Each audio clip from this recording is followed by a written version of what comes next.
एक सवाल बच्चों का बड़ा मेरे पास आ रहा था कि जो हमारा सीटिंग होता है, मतलब पहले दिन एग्जाम देने गए, अब उस एग्जाम में जहां हम बैठे, क्या अगले दिन भी हम वहीं बैठेंगे या फिर हर दिन हमारा सीटिंग चेंज होगा, हर दिन हमारे बैठने की जो जगह है बदल दी जाएगी? क्या मैट्रिक इंटर 2025 के एग्जाम में इस तरह की चीजें होंगी?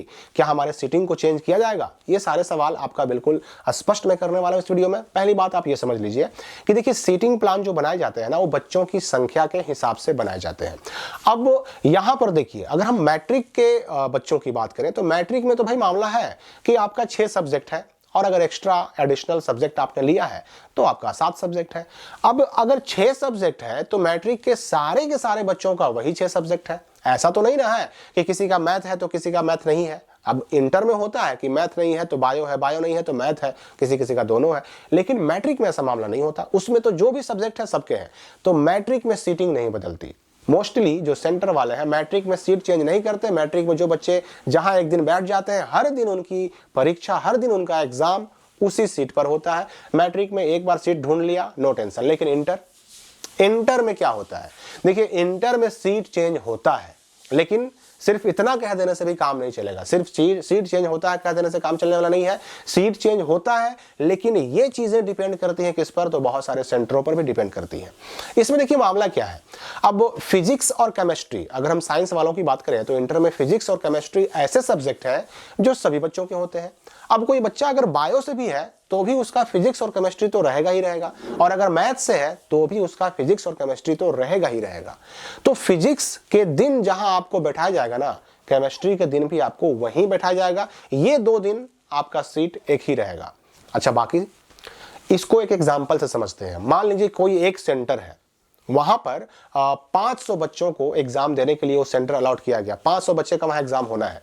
अब 500 में 500 बच्चों का फिजिक्स रहेगा और 500 बच्चों का केमिस्ट्री भी रहेगा, लेकिन बायोलॉजी सबका नहीं रहेगा। अब मान लीजिए 500 में 250 बच्चों का बायोलॉजी है। तो अब इसमें क्या होता है कि अगर फिजिक्स और केमिस्ट्री वाले ही सीट पर उन 250 बच्चों को बैठाया जाए तो बहुत सारे रूम खाली रह जाते हैं।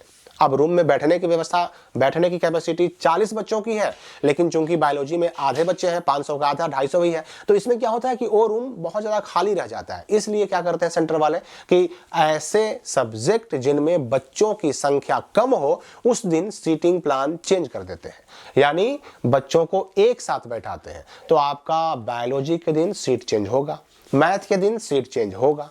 अब रही बात की लैंग्वेज के दिन, तो देखिए लैंग्वेज के दिन हिंदी और इंग्लिश, ये 2 सब्जेक्ट ऐसे हैं जो अधिकतर स्टूडेंट्स के होते हैं।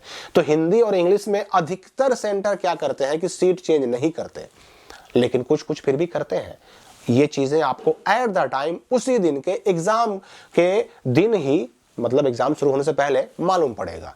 तो हिंदी और इंग्लिश में भी देखिए संख्या में डिफरेंस कब आता है? अगर कोई बच्चा ऐसा है जो कि हिंदी इंग्लिश ना लेकर के हिंदी उर्दू लिया है, या हिंदी इंग्लिश ना लेकर के इंग्लिश और उर्दू लिया है, या तो हिंदी उर्दू या इंग्लिश उर्दू लिया है, तो उसमें संख्या डिफर हो जाता है। तो ऐसे में जो सेंटर वाले क्या करते हैं कि संख्या को, किसी रूम में अगर संख्या ज्यादा कम हो रही है तो उस दिन भी सीटिंग प्लान चेंज करते हैं, लेकिन हिंदी इंग्लिश के दिन सीटिंग पूरा का पूरा चेंज नहीं होता, सारे सेंटर में नहीं होता।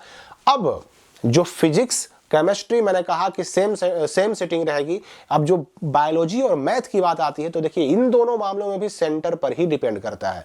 कोई जरूरी नहीं कि सारे सेंटर पर सीट चेंज हो ही जाए, मैक्सिमम पर चेंज होता है, 100% पर चेंज नहीं होता। ये बात आपको ध्यान में रखनी होगी। इसलिए हर दिन एग्जाम से पहले इनफ टाइम लेकर सेंटर पे पहुंचिए, ताकि आपको सीटिंग अपना देख करके मालूम पड़ सके कि पहले वाला ही है कि चेंज हुआ है। और चेंज होने की संभावना किस किस दिन रहती है ज्यादा? तो मैथ और बायोलॉजी के दिन रहती है। आर्ट्स वालों की अगर हम बात करें तो अब ज्योग्राफी तो सारे बच्चों का होगा नहीं, हिस्ट्री सारे बच्चों का होगा नहीं, पॉलिटिकल साइंस है, इकोनॉमिक्स है, साइकोलॉजी है, सोशियोलॉजी है, होम साइंस है। अब इसमें और संख्या में डिफरेंस होता है। तो आर्ट्स वालों का तो लगभग हर दिन सीट चेंज हो जाता है, हर दिन लगभग।